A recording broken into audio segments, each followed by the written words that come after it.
the world is glorifying devious behavior. You remember being taught that in a Sunday school or from the pulpit itself? We talked about it in our latest episode of Drop the Stones, and we're talking about the war on culture and how this religious right mindset finds certain behaviors and certain actions to be apprehensible and abhorrent and just against the will of God in this world, and how the culture just tries to promote it and normalize it. I remember being told in our classes and whatnot, or from the pulpit, that they're desensitizing everyone to this behavior.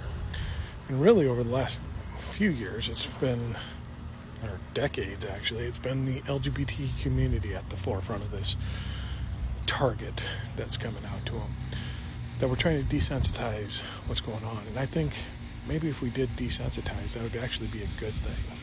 If we didn't see it as odd or uncanny to have a man and a man walking down the street holding hands, or two women in a park having a romantic moment, or even someone that might be in the process of transitioning and have to cast curious stares at them and not understand that they're just trying to find who they really are and what they really believe in.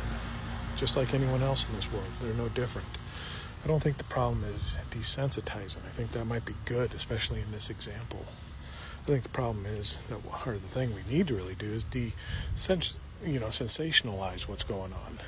Because that's what is happening with the religious right. They're sensationalizing this whole thing. They're putting out this idea that the behavior is just completely wrong and unnatural. We need to keep our kids away from it and protect them from this, and not even talk to our kids about their own being and how they are and how they're constructed. We have nice tidy rolls and boxes to fit these kids in, and we'll shove them in them no matter what. Even force them if they decide to steer away from the path that we decided was right for them, telling them that they're wrong and sinful and destined for hell just because of how they feel and how they identify themselves, and what they're just inner workings are telling them what they like. Once we can start sensationalizing this and start desensitizing ourselves to what's going on, maybe we can be able to look and see that things are just like anything else. Two people walking down the street are in love, no matter if it's man and woman, or man and man, or woman and woman. There's no difference in that love or any way, shape, or form if you were to analyze it. It's just who they're attracted to.